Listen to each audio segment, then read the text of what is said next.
seorang penjual tradisional, misalnya tentang herbal misalnya, dia menjual jamu dengan dengan melihat daripada proses turun dari orang tuanya. Dia jual jamu dengan sederhana, dia menghasilkan sesuatu nilai.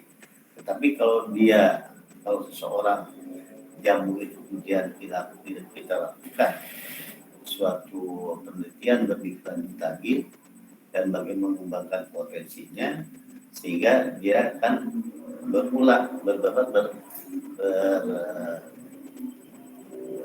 beralih kepada proses proses teknologi, dari teknologi sederhana menjadi teknologi tinggi, sehingga menghasilkan suatu produk yang herbal yang luar biasa.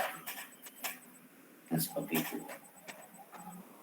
Jadi pendidikan itu betul-betul sangat berpengaruh terhadap keberhasilan pada wirausaha.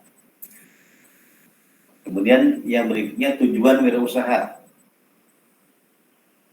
Tujuan wirausaha itu meningkatkan jumlah para usaha yang berkualitas. Jadi membangun negara kita yang tangguh gitu ya. Kita harus meningkatkan jumlah para wirausaha. Saudara sebagai calon-calon daripada entrepreneur ya, dari sekarang harus berpikir bagaimana nanti pada saat selesai atau mulai sekarang kita sudah mampu untuk melakukan suatu upaya tertentu untuk menjadi orang entrepreneur. Ya, senang untuk berdagang, senang untuk mengaplikasi dagangannya bagaimana bisa diganti orang lain dan sebagainya. Kemudian tujuan kedua, mewujudkan kemampuan dan kemantapan para usaha untuk menghasilkan kemajuan dan kesejahteraan masyarakatnya. Mewujudkan kemampuan dan kemantapan para wirausaha untuk menghasilkan kemajuan dan kesejahteraan masyarakat. Artinya di sini di samping kita menghasilkan produk yang dapat meningkatkan status kesehatan, misalnya produknya orientasinya kesehatan, tapi juga dia mampu untuk meningkatkan kesejahteraan. Di samping dasar juga dia mampu kita membuka pekerjaan baru, pekerjaan baru yang sesuai dengan kemampuan kita, atau menggali tenaga-tenaga yang bisa kita upayakan untuk bergabung menjadi wirausaha. Kemudian membudayakan semangat, sikap, perilaku, dan kemampuan kewirausahaan di kalangan pelajar dan masyarakat yang mampu, andal, dan unggul.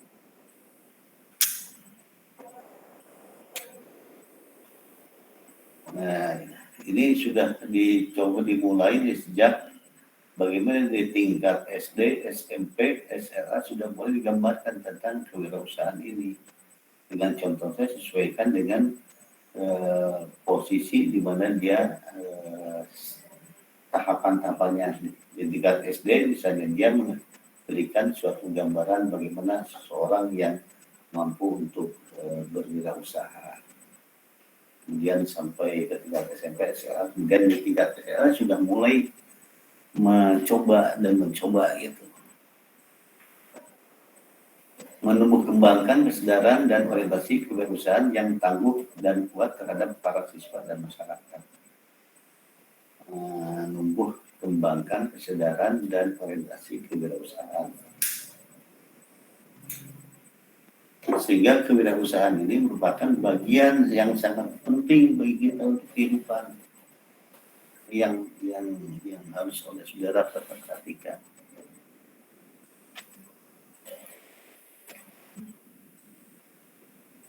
Sudah saya katakan kemarin bahwa wirausaha itu atau entrepreneurship ini bukan hanya menghasilkan suatu nilai produk yang bisa dirasakan oleh masyarakat secara objektif, tapi bagaimana secara subjektif juga kita harus mampu menghasilkan suatu produk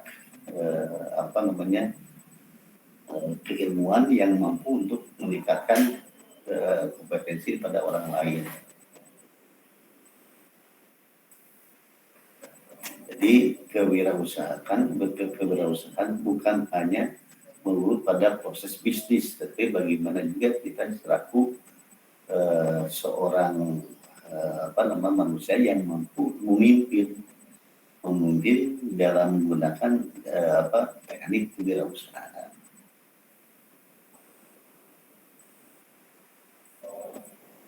Jadi sangat fleksibel di sini.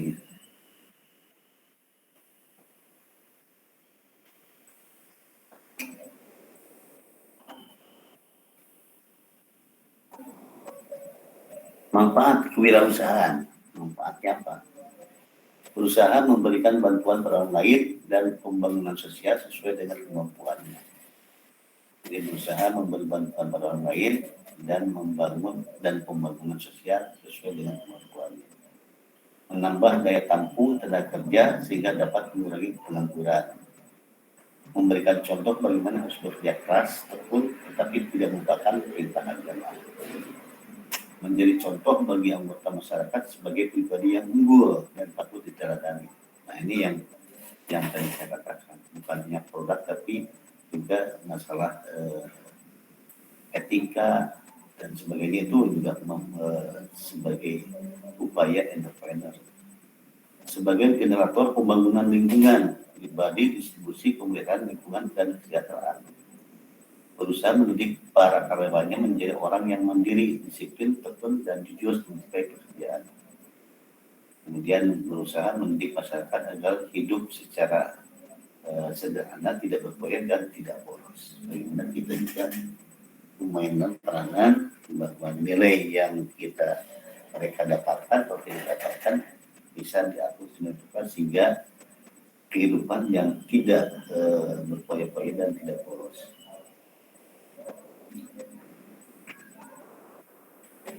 Keuntungan dan kelemahan berusaha. Keuntungannya adalah terbuka kesempatan untuk menjadi manajer dalam perusahaan, atau terbuka kesempatan untuk menjadi pemimpin di dalam suatu institusi. Terbuka peluang untuk memperoleh manfaat dan keuntungan secara maksimal. Terbuka peluang untuk memperlihatkan potensi dan usaha secara penuh. Terbuka peluang untuk membantu masyarakat dalam usahanya. Terbuka peluang untuk mencapai tujuan usaha yang dihendaki. Ini keuntungannya. Kelemahannya adalah tanggung jawabnya sangat besar dan berat dalam menghadapi permasalahan bisnis atau dalam permasalahan kita sebagai orang menjadi pemimpin di dalam suatu bentuk sosial, bukan bentuk bisnis. Bekerja keras dan waktunya sangat panjang. Biasanya orang-orang entrepreneur itu ya waktunya habis dengan bagaimana mempertahankan prestasinya gitu. Memperoleh pendapatan yang tidak pasti dan memikul risiko yang sangat besar. Orang yang setengah-setengah ya risikonya sangat tinggi dan biasanya timbul kegagalan. Kelemahannya tanggung jawabnya sangat besar, bekerja keras dan waktunya sangat panjang, memperoleh pendapatan yang tidak pasti dan memikul risiko yang sangat besar. Ketidakpastian ini karena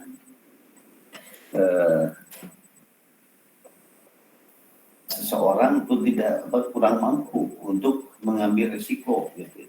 Memikul risiko itu merupakan satu bagian yang sebetulnya menjadikan dasar kita untuk meningkatkan potensi. Itu siapa sasarannya? Pertama, sasarannya adalah para generasi muda, tentunya anak-anak sekolah dan para calon wirausaha, termasuk senior juga sebagai calon sarjana gitu. Para pelaku ekonomi yang di atas para pengusaha kecil dan koperasi. Instansi pemerintah yang melakukan kegiatan usaha BUMN, organisasi profesi dan kelompok masyarakat. Nah, ini yang nomor 3 itu orientasinya adalah bagaimana kita bisa mampu untuk menjadi manajer begitu, memanage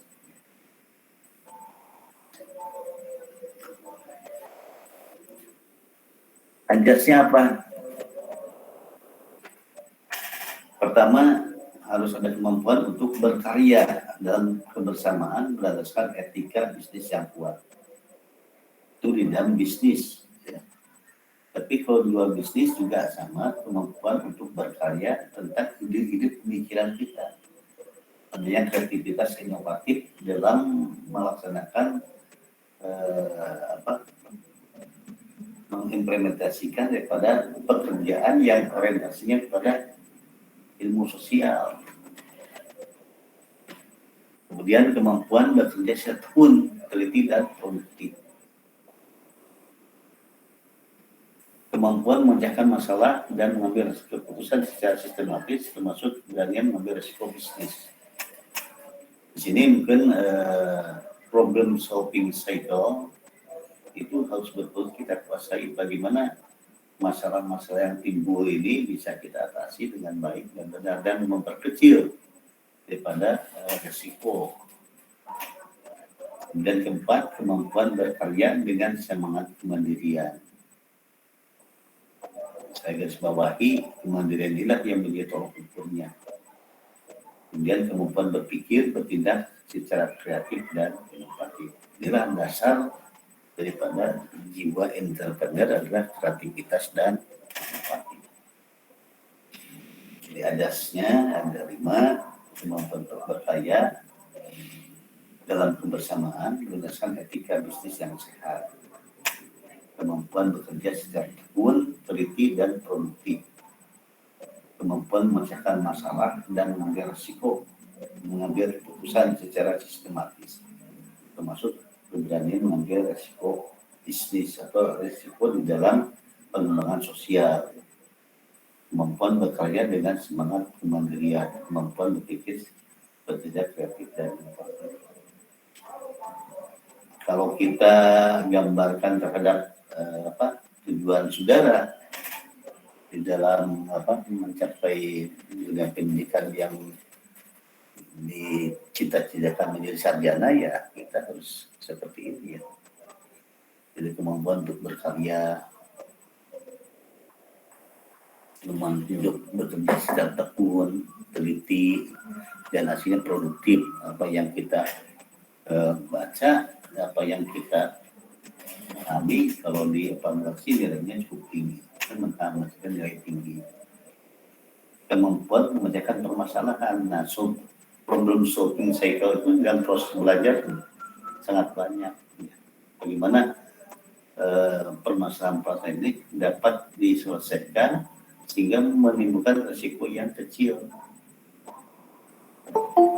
Kemampuan berkarya dengan semangat kemandirian, kemampuan berpikir bertindak kreatif inovatif. Jadi kreativitas dan inovatif itu merupakan kemampuan kita untuk melakukan tindakan di otak kanan dan otak kiri gitu ya. Apa syarat wirausaha yang sukses?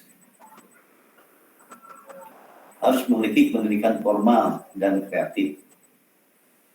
Kalau saudara sekarang di farmasi, ya pendidikan formalnya adalah farmasi, basicnya adalah farmasian, baik secara profesional yang menjadikan suatu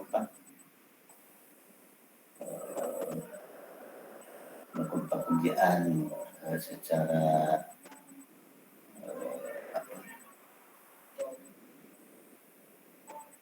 pendidikan formal S1 misalnya, kemudian secara profesional ini mengambil profesinya atau mengembangkan potensi sesuai dengan pendidikan formal itu sendiri, ya nanti bisa menghasilkan suatu nilai yang secara kreatif gitu. Yang kedua, harus memiliki semangat tinggi, berani dan bertanggung jawab. Harus memiliki semangat tinggi, berani dan bertanggung jawab. Yang ketiga, harus terampil berpikir positif dan ulet dalam arti analisis harus tepat, sistematis dan metodologis. Harus mampu untuk bagaimana analisis sesuatu yang sehingga menghasilkan menghasilkan suatu nilai yang menguntungkan bagi kita semuanya. Harus berwatak baik dan tinggi, harus mampu berorientasi diri. Orientasi itu bukan hanya berorientasi pada lingkungan orang dengan orang, tetapi secara pribadi sendiri mampu mengurus dirinya sendiri, mengorganisasikan diri sendiri. Harus mampu bergaul dan sifat wes, harus mengutamakan keberhasilan, tidak konsumtif dan boros. Ini syarat wirausaha yang sukses.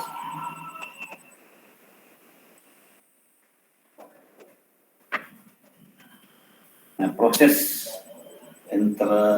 wirausaha, entrepreneurship proses. Ada inovasi, ada inovasi, ada pemicu, triggering event, ada pelaksanaan implementation, dan ada pertumbuhan atau growth. Jadi prosesnya ada inovasi, ada kreativitas yang mampu untuk diinovasikan, dikerjakan gitu. Kemudian ada pemicunya, apa yang pemicunya, keinginan apa yang harus diwujudkan, bagaimana implementasinya, dan bagian pengembangannya, pertumbuhannya. Sehingga kita menjadi orang yang sukses. Di kuncinya inovatif, pemicu, pelaksanaan, dan pertumbuhan. Proses innovation, adanya keinginan untuk berprestasi, adanya faktor pengalaman dan berwirausaha, adanya keinginan dalam menanggung risiko, ada sifat penasaran pribadi, adanya faktor pendidikan.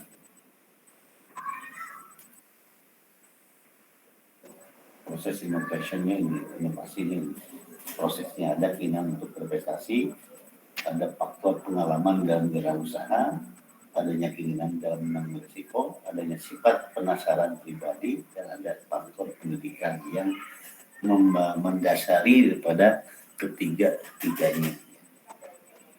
Keinginan berprestasi, kemudian faktor pengalaman, adanya keinginan dalam menanggung risiko, dan sifat penasaran pribadi.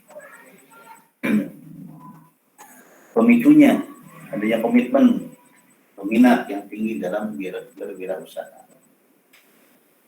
Ada komitmen dan minat yang tinggi dalam berusaha. Adanya keberanian menanggung risiko. Ada ketidakpuasan terhadap pekerjaan sekarang. Jadi kita kalau berhasil ya kita harus merasa tidak puas. Puas boleh, tetapi kita jangan berlebihan sehingga akan terjadi stagnasi. Kalau sudah puas dan nilainya 8, kita harus jadi 9 gitu. Ada pemutusan hubungan kerja dan tidak ada pekerjaan lain. Kemudian adanya dorongan berwirausaha karena faktor usia pemicu. Jadi kehebatan dan kelemahan itu muncul di sini.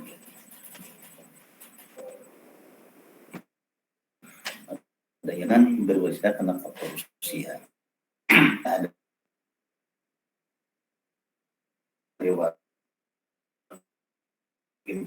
dorongan untuk menghasilkan suatu materi itu harus lebih tinggi. Terlebih kita sudah berpikir kepada keberlangsungan di dalam kehidupan kita berkeluarga. Gitu. Ada proses triggeringnya, pemicunya.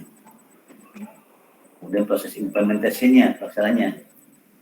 Ada komitmen yang tinggi dalam berusaha. Adanya visi misi dengan pandangan jauh ke depan guna mencapai keberhasilan berusaha. Adanya seorang wirausaha yang berpengalaman dan siap mental secara total. Adanya manajer pelaksana sebagai tangan-tangan dan membantu utama dalam kehidupan usaha.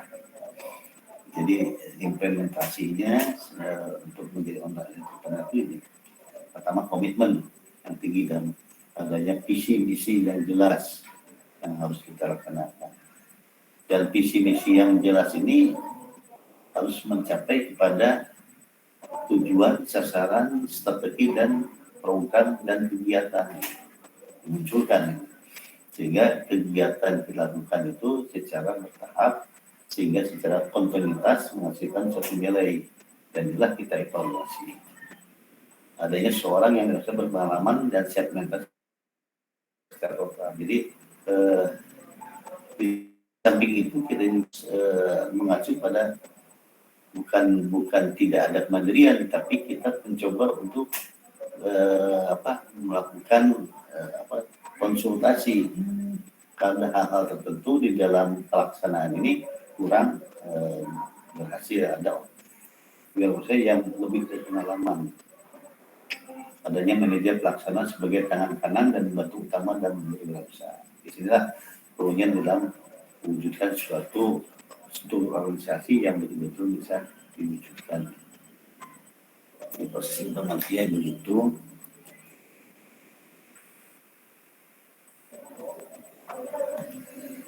Proses pertumbuhannya bagaimana sih? Dibutuhkan adanya sehingga semua perencanaan dapat dijalankan dengan produktivitas yang tinggi. Adanya struktur organisasi dan berbudaya mantap di dalam berusaha. Adanya strategi yang mantap sebagai produk dari tim yang kompak dalam berusaha. Adanya produk yang dibanggakan seperti produk, model produk, manfaat produk, lokasi usaha, manajemen usaha, dan sebagainya. Ini kalau kita orientasi pada bisnis itu. Di dalam orientasi pada sosial juga sama sebetulnya. Gitu. Bagaimana kita seorang pemimpin mampu untuk membudayakan struktur organisasi dalam kepemimpinan kita. Sehingga visi dan misinya jelas dan kita laksanakan, dan nanti ada hal-hal tertentu yang harus kita lakukan untuk mencapai tujuan yang kita harapkan.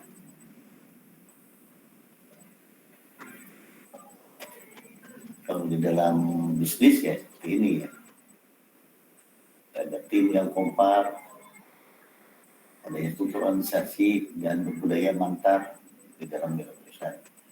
Jadi di dalam struktur organisasinya ada pembagian tugas sesuai dengan tugas pokok dan fungsinya, tupoksinya.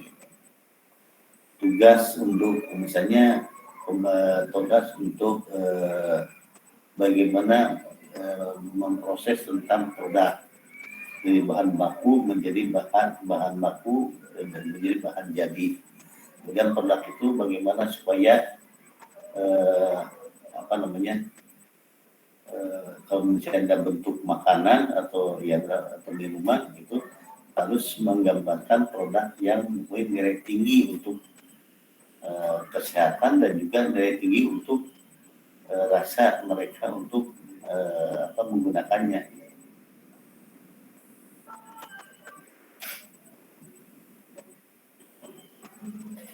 Kemudian ada sebagian yang mantap sebagai produk rutin yang kompak dan berusaha.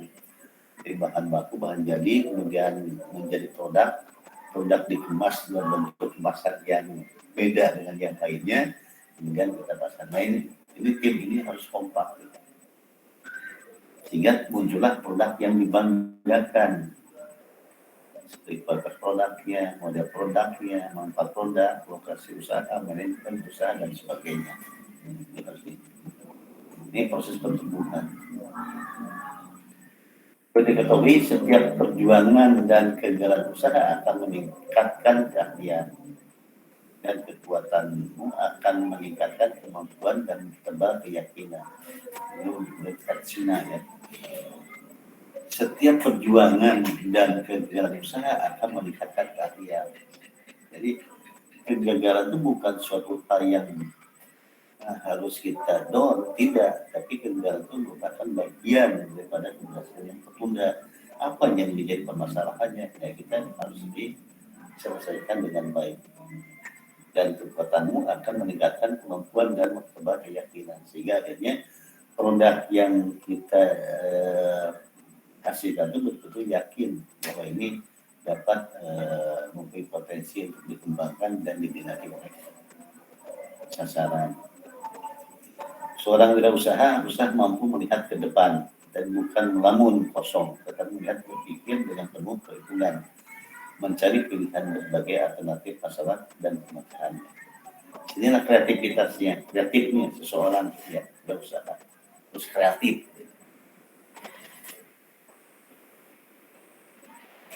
Jangan mudah menyerah, bersabar dan memiliki kemampuan Tuhan tak pernah terlambat menolong hambanya. Upaya yang kita lakukan bukan hanya secara kasat mata dilakukan, tapi kita juga harus berdoa. Sesuatu ya Allah akan merubah nasib seseorang, kau merubahnya.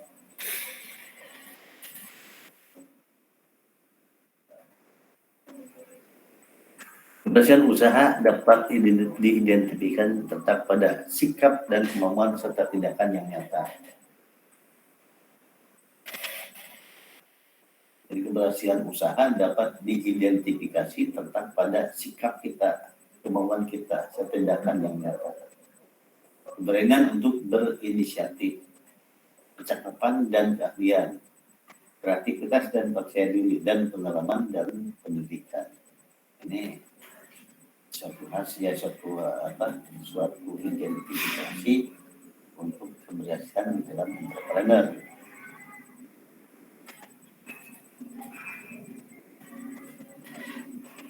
Kita garis bawahi pengalaman dan pendidikan itu merupakan bagian yang sangat potensial untuk mengembangkan potensi, sehingga kita mampu untuk mencapai keberhasilan dalam usaha.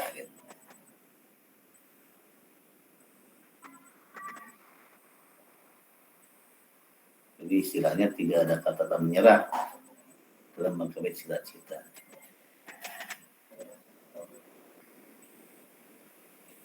Faktor-faktor keberhasilan dalam usaha: adanya perencanaan yang tepat dan matang serta dapat dilaksanakan dengan baik. Adanya visi, misi, dedikasi yang tinggi dari usaha atau bisnisnya. Adanya komitmen yang tinggi dalam usaha untuk mencapai tujuan dan prestasi.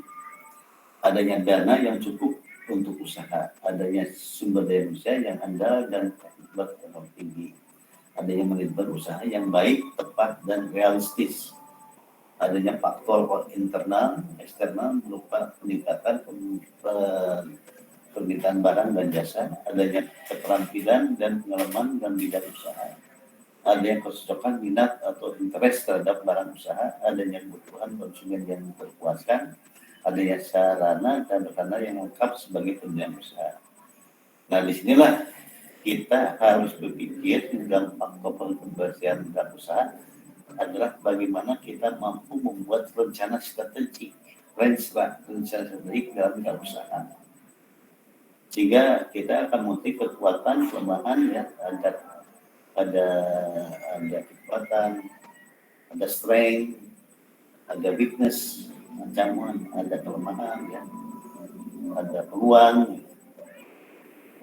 Jadi ada 4 faktor di dalam ini harus kita perhatikan di dalam pembahasan usaha. Jadi rencana strategik ini harus betul-betul kita mampu dan melakukan SWOT analisis, sehingga pada saat kita melakukan aktivitas tidak salah langkah, memastikan daripada visi misi, kemudian kita jabarkan bentuk organisasinya, organisasi muncul, bentukan tugas pokok dan fungsinya, kita lakukan secara bertahap, kemudian produk yang kita inginkan harus betul-betul kita perhatikan dengan jiwa kreativitas dan inovatif, sehingga produk yang dihasilkan itu tampil beda dengan yang lainnya, sehingga adanya kecocokan minat dan interest terhadap barang usaha yang dikerjakan, ya, kebutuhannya terpuaskan, gitu.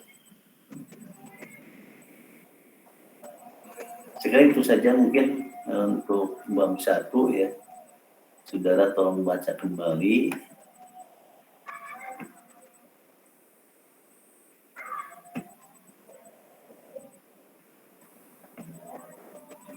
Baca kembali, ya. Tentang ini saya nanti sharekan nanti punya poin-poinnya, baca terus, sehingga kita mampu untuk bagaimana kita mencerminkan bahwa kita mampu untuk melahirkan jiwa entrepreneur. Saya yakin saudara mampu untuk menciptakan jiwa entrepreneur dan mampu melaksanakannya. Lebih-lebih di dunia farmasi, ya, banyak sekali sekarang potensi yang harus kita kembangkan sesuai dengan karena isu terkini Isu terkini sekarang kan masih ada pandemi ya. Bagaimana kita menciptakan daripada barang atau jasa yang berkaitan dengan kefarmasian. Misalnya bagaimana kita menciptakan hand sanitizer, kemudian bagaimana menciptakan obat-obat anti untuk meningkatkan daya imun. Bisa ya. Nanti saya juga pada kelompok nanti akan mencoba melahirkan suatu produk ya. Itu produk baik itu makanan atau minuman atau hal-hal yang lain yang berkaitan dengan promotif, preventif, kuratif, dan rehabilitatif. Jadi satu semester ini saudara sudah mampu nanti menghasilkan bisnis plan ya tentang produk yang berkaitan dengan farmasi. Kira-kira siap nggak? Siap, Pak. Ya, mudah-mudahan. Semester 4 kan sudah mulai praktikum ya, praktikum ke arah metabolit sekunder sudah mulai nggak?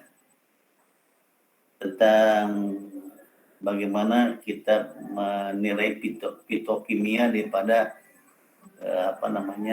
tumbuh-tumbuhan, sudah nggak? Sudah mencapai ke sana nggak? Tacan, Bapak. Tacan,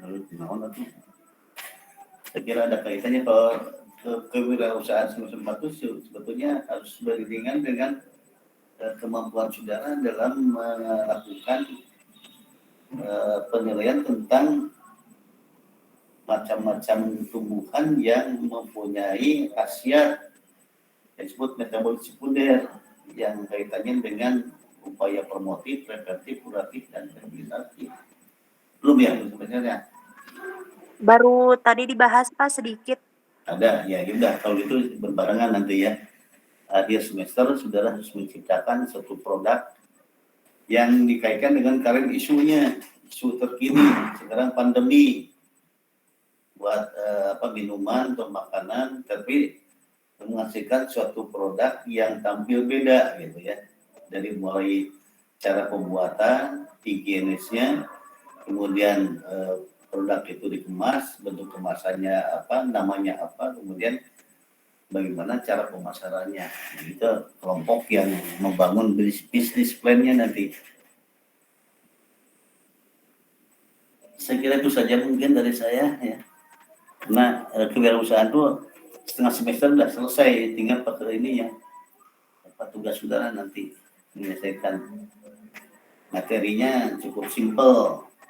Yang penting adalah bagaimana kita mampu menggunakan otak kiri dan otak kanan gitu ya.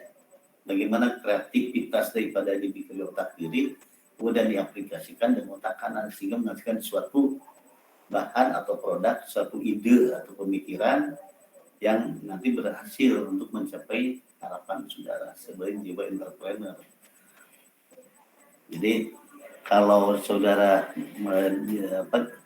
di dunia farmasi tidak punya jiwa entrepreneur ya ketinggalan nanti. Baik secara profesional nanti masuk jadi apoteker juga harus mampu bagaimana kita menciptakan suatu perusahaan apotek bisa berhasil, bagaimana cara menghasilkan suatu nilai yang tinggi diminati oleh masyarakat, apotek penampilannya gimana, itu kan entrepreneur juga kan. Atau saudara menciptakan suatu perusahaan makanan dan minuman, itu silakan. Tidak harus jadi apoteker, S1 dan cukup gitu. Yang penting mampu nggak sudah menghasilkan produk yang diinginkan dan bisa diminati oleh masyarakat, sehingga punya standar standar mutunya. Itu saya kira ya. Dan ini yang hadir 38 orang. Tolong saya percayalah pada ketua kelas, absennya kirim ke saya. Yang hadir ya, ketua kelas A dan B, tolong yang hadir dicatat. Dan bagi yang mahasiswa yang belum membayar untuk kewajiban saudara semesteran mungkin tidak bisa masuk ke dalam KRS ya.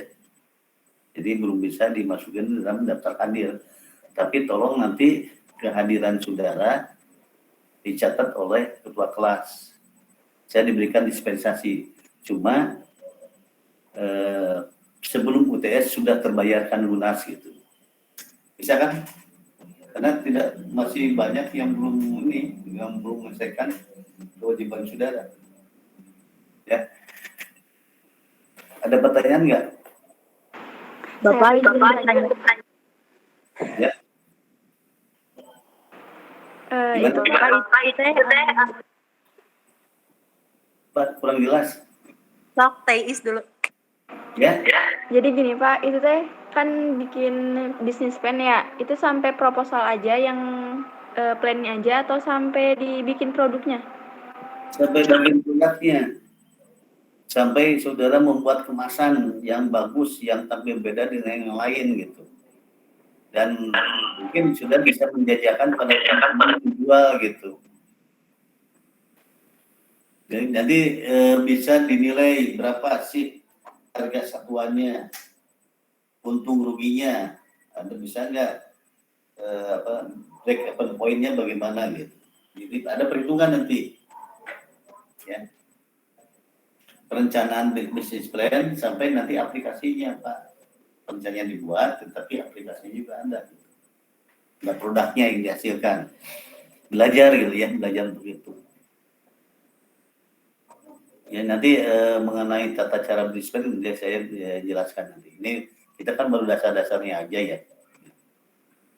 Cuma dasar-dasar inilah independen yang harus kita kuasai dulu gitu. Ada lagi nggak pertanyaan? Bapak kalau bikin suatu produknya harus minta ACC sama Bapak atau enggak atau gimana kita aja? Iya, harus ada ACC dulu. Atau kalau ada dosen yang pengampunya yang berorientasi pada metabolisme sekunder silakan. Jadi cara pengerjaannya harus tahu dari mulai penggilingan, ya simplisia, kemudian jadi ekstrak, kemudian dikembangkan menjadi produk minuman dan sebagainya, itu harus ini cara higienisnya gitu supaya nanti tidak menimbulkan hal-hal yang tidak diinginkan, karena nanti kan bisa coba dijual karena yang 2 tahun angkatan saudara sebelumnya ternyata sudah mampu dia menjual produk pada saat bulan puasa, bisa dijual gitu. Alhamdulillah, di antara teman dan juga ke yang lainnya yang menjual minuman, makanan atau apa gitu ya. Ada lagi pertanyaan? Kalau tidak ada, cukup sekian saja dan saya titip pada ketua kelas absensinya ya. Jangan lama-lama. Nanti jam 8 saya akan dimasukkan pada absen si mantap. Terima kasih ya atas perhatiannya dan mudah-mudahan bisa dicerna apa yang saya ungkapkan dan nanti saya kirimkan PPT-nya ke ketua kelas. Ketua kelas saya minta minta emailnya aja nanti. Emailnya apa, kemudian saya kirimkan nanti malam. Ya, terima kasih ya. Assalamualaikum warahmatullahi wabarakatuh. Waalaikumsalam. Terima kasih Pak.